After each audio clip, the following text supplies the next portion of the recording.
Fala pessoal, está começando agora mais um vídeo aqui no canal Arqueologia Turística. E no vídeo de hoje vamos conhecer tudo sobre o Castelo de Versalhes. É isso mesmo, se você é mais um amante da história ou gosta desses tipos de história, não deixe de se inscrever aqui no canal e deixar o seu super like. Assim você ajuda muito no crescimento do nosso trabalho e na divulgação do nosso canal, beleza? Sem muitas delongas, simbora conhecer tudo sobre esse belo lugar. Depois da vinheta.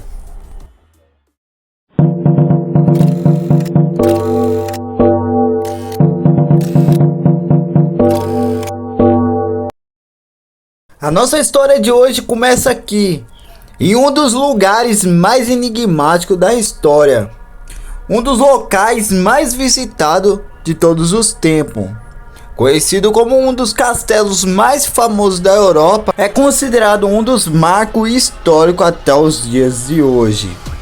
O Palácio de Versalhes, ou Castelo de Versalhes, começou a ser construído em meados do século XIV, no reinado de Luís XIV, quando ele ainda governava a França, onde Luís XIV governou de 1661 a 1715, onde Luís XIV ficou conhecido como o Rei Sol.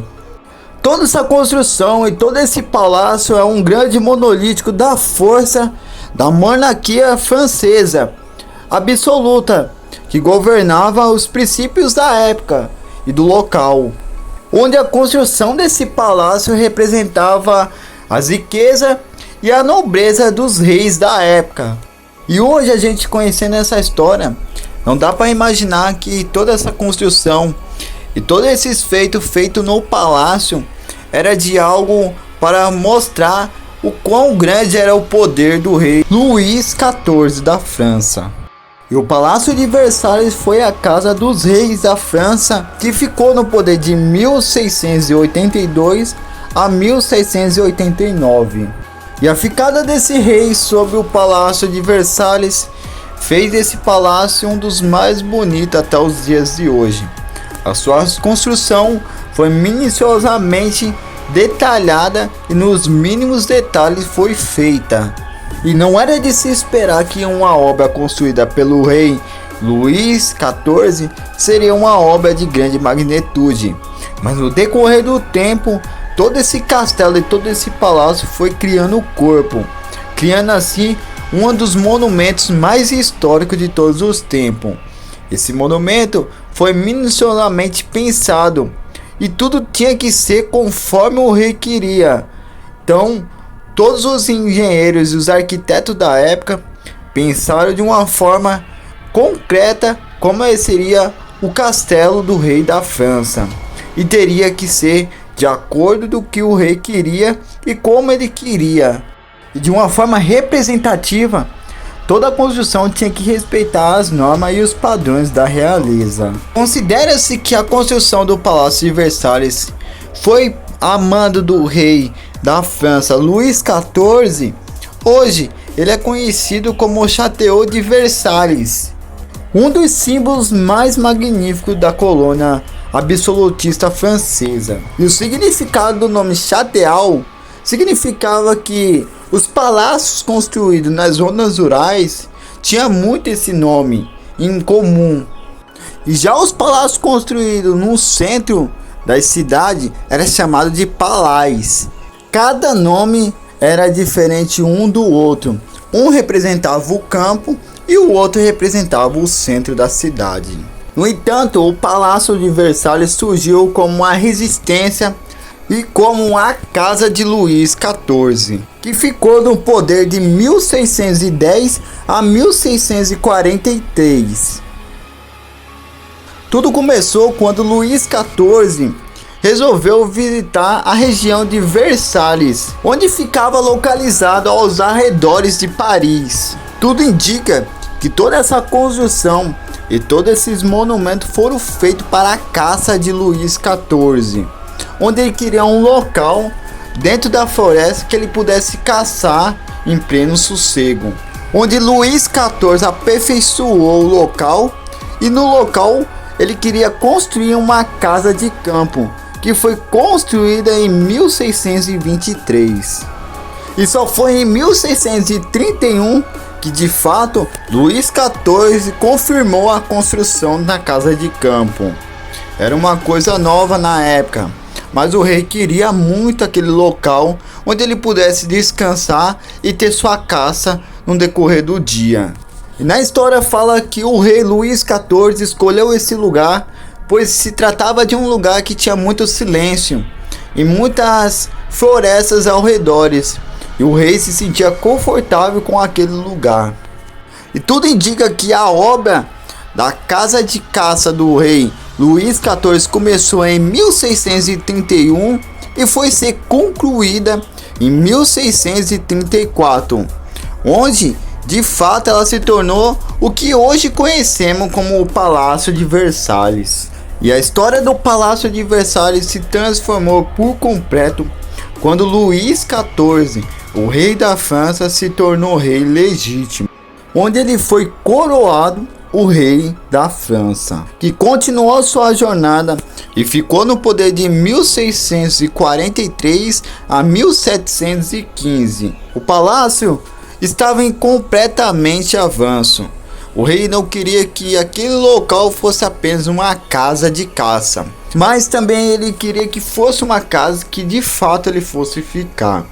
E só em 1661 ele ordenou que o palácio passasse por uma reforma por completo, depois da morte do seu cardeal Mazarin. E toda a ideia de Luís XIV era de tornar o palácio mais amplo, mais bonito e mais detalhado da época. E para a restauração desse palácio, Luís XIV contratou o então arquiteto Louis Leval, onde esse arquiteto começou nos mínimos detalhes a expansão do palácio. E ao longo do reinado de Luís XIV, o Palácio de Versalhes se tornou um grande monumento e uma grande construção, onde se tornou uma grandiosidade de luxo em meados do reinado de Luís XIV. O palácio foi tão bem aceito pela corte francesa que se tornou a sede e a administração da corte francesa. O local também era usado para festas e todo o palácio também era usado para grandes festas da realeza e da corte francesa. Toda a obra da expansão do Palácio de Versalhes continuou no reinado de Luís XIV, mas também continuou após a sua morte.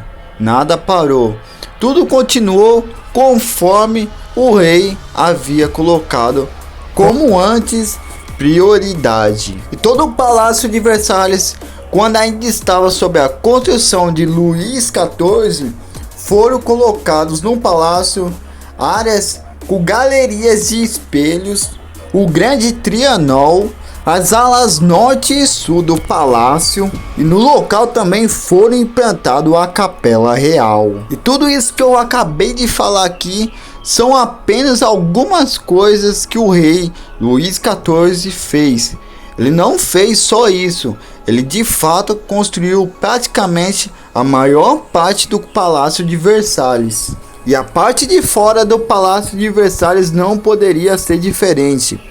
A parte foi totalmente refeita com um jardim localizado, onde dava acesso ao castelo, onde tinha o desenho de suas flores de fato especial, pois era planejada especialmente para o rei. E para a construção de todo o jardim do Palácio de Versalhes, o rei Luís XIV contratou o jardineiro da corte real, um cara conhecido como André de Lenotre, onde ficou responsável por construir o jardim completamente do zero para Luís XIV. A construção do Palácio de Versalhes teve uma grande relevância para a corte francesa.